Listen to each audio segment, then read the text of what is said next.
بسم اللہ الرحمن الرحیم ایاک نعبد و ایاک نستعین۔ میرے پاکستانیوں، سب سے پہلے تو جو سویڈن کے اندر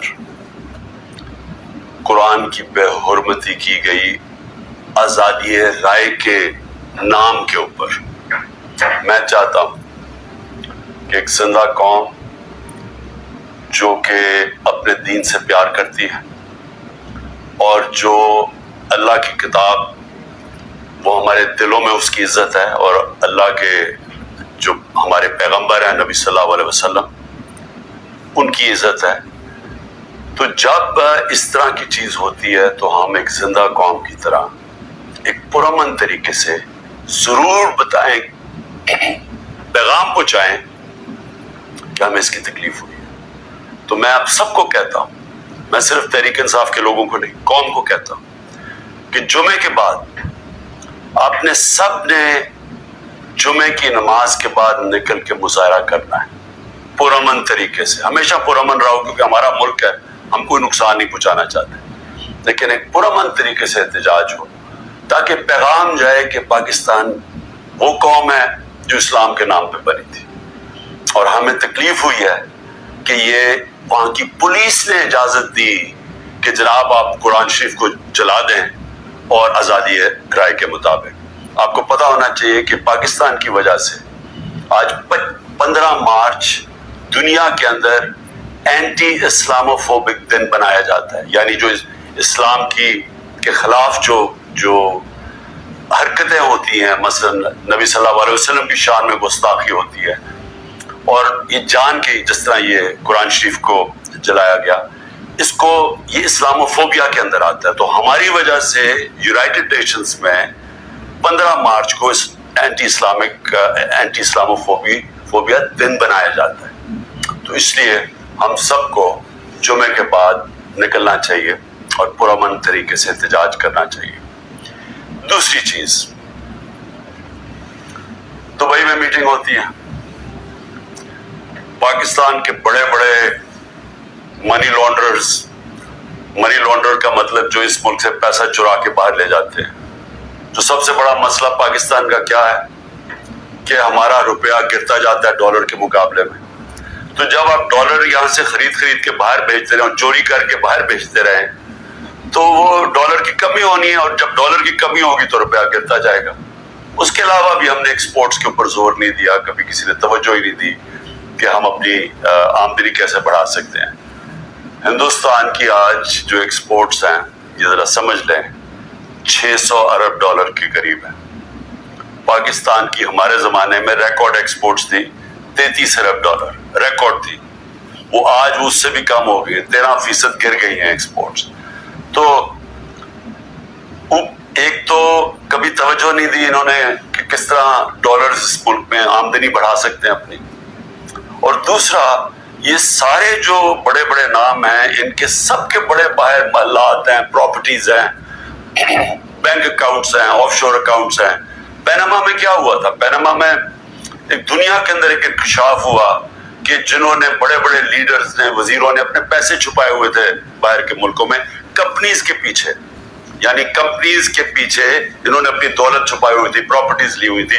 اس میں نواز شریف کی پراپرٹی پکڑی گئی، مریم نواز اس کی مالکہ نکلی، اور وہ لندن کے سب سے مہنگے علاقے میں اربوں روپے کی انہوں نے پراپرٹیز لی ہوئی تھی، جس کو مے فیئر اپارٹمنٹس کہتے ہیں۔ تو وہ انکشاف ہوا تھا، تو پیسہ یہاں سے چوری ہو کے گیا تھا، کیونکہ ابھی تک ایک رسید نہیں بتا سکے کہ پیسہ باہر نکلا کیسے، کدھر سے آمدنی ہے۔ بیٹے کی آمدنی، بیٹے کا جو گھر ہے حسن شریف کا، جو اس نے بیچا ملک ریاض کو، اس کی قیمت تقریباً 18 ارب ہے آج کل کے جو پاؤنڈ، اور اب 45 ملین پاؤنڈز، جو تقریباً 17-18 ارب روپیہ بنتا ہے۔ تو وہ کدھر سے پیسہ آیا تو یہ کوئی نہیں بتا سکتا۔ بیٹے یہاں سے باہر بھاگ گئے کیونکہ وہ بتا نہیں سکتے تھے۔ اسی طرح جو سرے مال آصف زرداری نے خریدا، وہ بھی یہاں سے پیسہ باہر گیا، ادائبہ پیپر مل، وہ بھی پیسہ باہر۔ تو یہ سب اکٹھے ہو گئے، اور سارے اکٹھے ہو کے بندر بانٹ پاکستان کی ہے کہ اچھا سندھ اس کو دے دیں گے، کراچی فلانے کو دے دیں گے،